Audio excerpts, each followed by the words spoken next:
Здравейте! В момента сме на обект, където ще изпълняваме окачен таван на баня на двойна скара. И за тази цел отиваме в Практикер да напазаруваме материалите.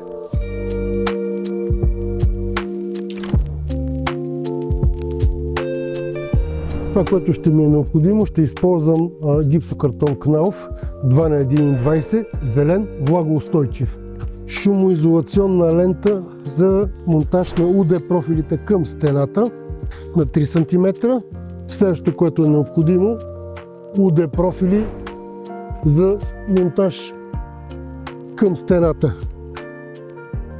Кнауфски на 0,6 мм, както и CD профили отново на 0,6 мм. Директен окачвач на 12 см, като ще го захвана с анкер към бетона в тавана. Винтове за захващане на картона към профилите, както и дюбел пирони 6 по 35 за захващане на УД профилите към стените. И още с това приключвам с необходимите материали за направата на окачения таван. Върнахме се вече от Практикер, напазарували сме материалите, започваме с направата на окачения таван, като първото, което ще направим, е да си пуснем нивата.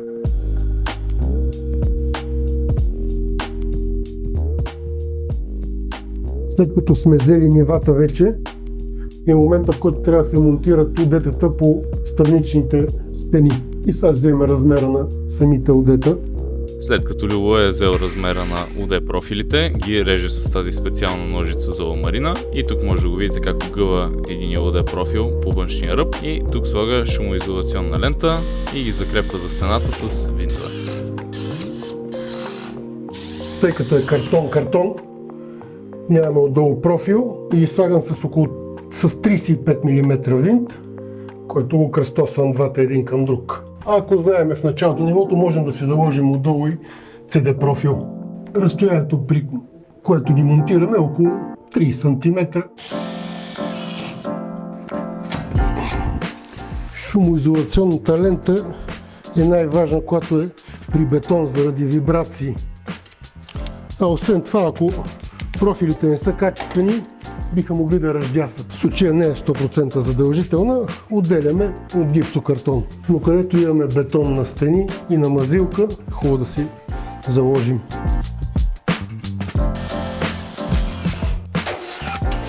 В случая използвах пушка за директен монтаж. Ако не разполагате с такава, с обикновен дюбел 6 по 35 и перфоратор, може да свършите същата работа. След като това е свършено, Любо продължава да слага УД профилите по същия начин като до сега, огъвайки ги, слагайки шумоизолационна лента и закрепвайки към бетона с пушката, а към стените с винтове.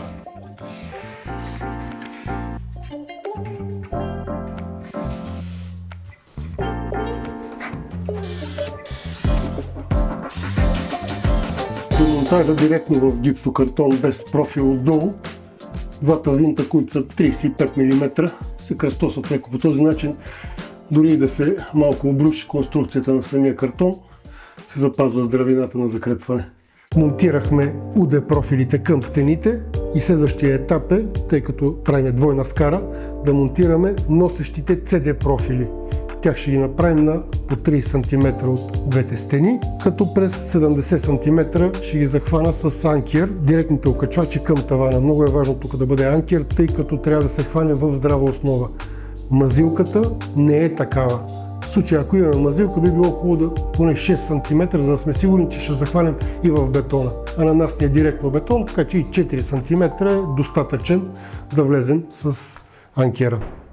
Тук може да видите Любо как слага шумоизолационна лента на самите директни окачвачи, след което мери къде трябва да пробие за анкерите, пробива дупките и след това фиксира директните окачвачи с анкери. Следващата стъпка е да среже CD профилите по размер, да оправи ръбовете и да ги закрепи за директните окачвачи.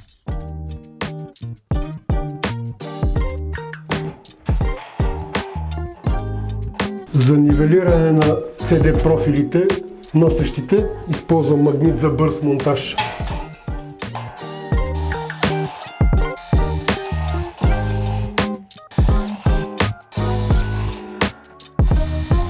Следващото, което правим, е да монтираме монтажните профили, като слагаме един централно и през 40 см закрепваме останалите. Така е размерено помещението, че да сложиме, да имаме само една фабрична фуга в центъра и към краищата да нямаме скосяване, да бъде цяло парче картон.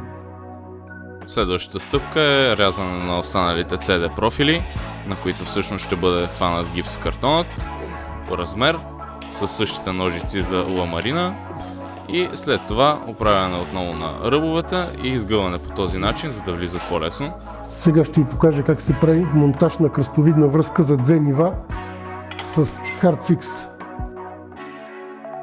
Има по едно палче от всяка страна, което се притиска, докато не щракне. И отново се слагат винт тип копче отстрани за укрепване. След това CD профилите се слагат на равно разстояние чрез този разделител и се щракват палчетата им навсякъде по този начин, след което се слага и по едно винче за екстра здравина.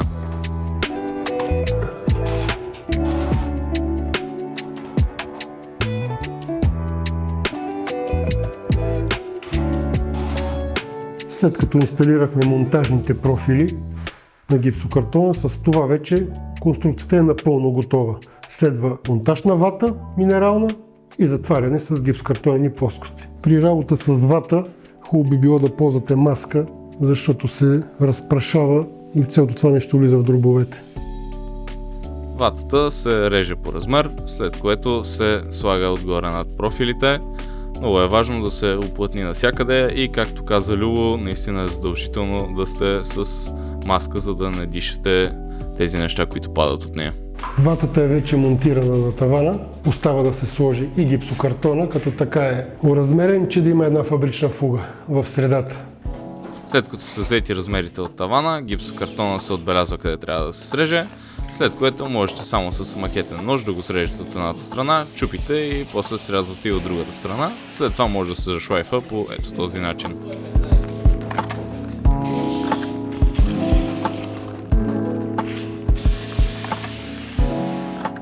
Ето, първото му парче е готово и качено на тавана, след което се хваща за CD профилите с винтове за гипсокартон.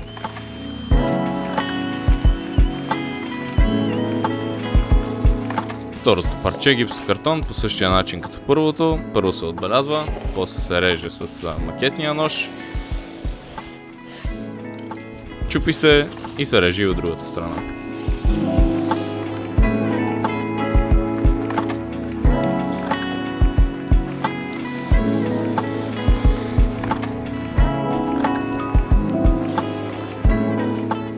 Второто парче обаче има една чупка, която тук Любо реже с трион. Ето го и второто парче. За гипсокартона таван в принцип е хубаво да има двама човека. И отново се хваща с винтове за гипсокартон за CD профилите. Ако някъде някой винт трябва да бъде дозавит или махнат, може да го направите после с винтовер. С това приключихме. Укаченият таван е готов. Ако имате някакви въпроси, пишете долу в коментари, ще се радвам да отговорим, както и на каква тема да бъде следващото видео. Дайте един лайк на видеото и успех от мен!